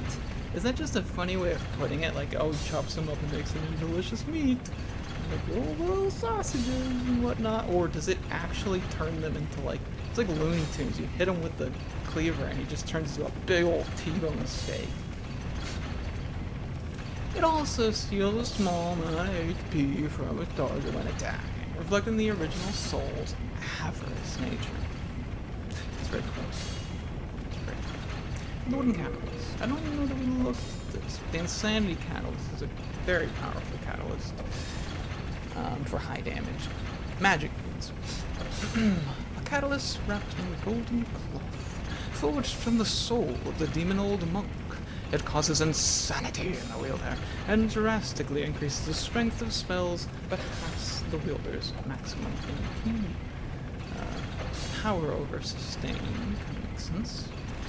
And the catalyst is wrapped in gold cloth, just like the old monk did. Very fun. If you have no dreams for the future, you may want to place your trust in the power of the Golden Guard.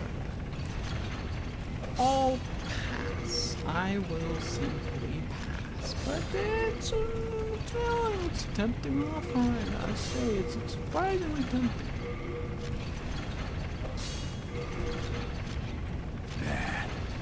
Alright.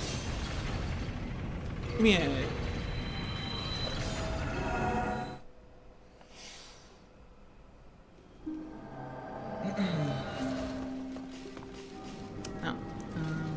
I said we would do crow trades this time, but I think we can save crow trades for the beginning of next episode. And we'll get into that. I do want to see what this says. So, the Adjudicator Archstone is where we left off. Archstone of the Demon Adjudicator, of course. You're missing a period there, but don't worry about it.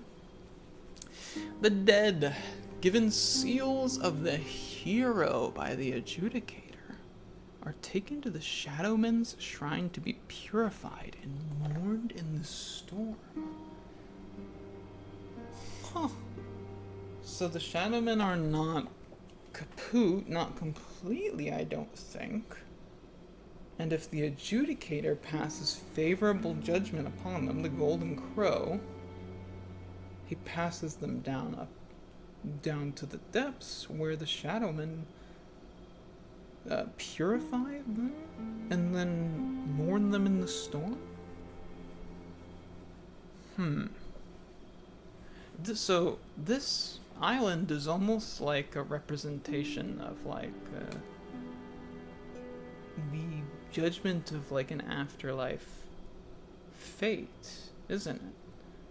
Because those deemed worthy get passed on, purified, and mourned as someone who would die and go to heaven and have a respectable afterlife, versus the unworthy, the cowardly, the eaters of poultry that get gnawed upon and then turned into skeletons, which then get reanimated and are stuck fighting anything that comes in their path mindlessly. Almost a form of hell. Ironically, the way this island is structured, that would mean if the skeletons are primarily up top, that hell is up on high, and what they view as prosperous afterlife, the heaven, so to say, is down below. I suppose for a race or a group named the Shadowmen, that is quite fitting that in the shadows of crypts they would view that as a heavenly place, almost a pure place. Fascinating zone. Very weird, more abstract than some of the previous zones, even World 3, and we're only one zone into it. That's like impressive almost. So I think that's our place to leave off. I think I think we are done for today. I have some precious new stuff. Unless you have something to say. I have bad news. There's a rumor that the silent Chief Yurt has infiltrated Boletaria. Yeah, I think I already... Yurt's a mercenary. Oh, he'd kill his own kin for the I right think price. I got it. I got it, Patch. I Now, got it. I'm not a saint, but compared to Yurt, ooh, I'm as saintly as they come. So I implore you to stay away from Yurt, the assassin in black. I have no clue if we got that dialogue before, but it's okay, Patches. We've dealt with Yurt. So I implore you. Okay. Well, do as you please, but don't come a crying when it works not. Yada, yada, yada. Hold on a second. Oh, whoa! Look at my. I'm like a pure boy. Look at that. Glowing, absolutely glowing. Isn't that fascinating? Huh. All right. Interesting. It's nice to take a break from the jokey streams, where it's a bit harder for me to commentate, and then Mass Effect, which is kind of a silly but lighter tone. It's still a bit of an analytical playthrough, but nothing like this. This is a type of playthrough where I put my brain into my mouth so that all that comes out is pure coagulated thought right into your ears. And in fact, if you're still here and listening to me and all my silly little thoughts about this old fuzzy game, well, thank you so much for joining me. I'm very sorry that it took me so long to get back to this game, but I'm happy to be back. I'm happy to have some more to bring to you, and I absolutely intend to finish this series. I just have a lot of plates I decided to spin by starting both a series of challenge runs across the streams, as well as the Mass Effect playthrough, all of these things, and of course, Everdark Augur is out right now, and I am having trouble even wanting to think about that. But get that all out of there. Just bat it aside, because if you're here right now, you're still listening, and I thank you so much. Thank you so much for giving me the time to yap about what keeps me going, which is fascinating games like this, and being able to share why they are so special. So with that, I will see you, hopefully, in the next one. Bye-bye.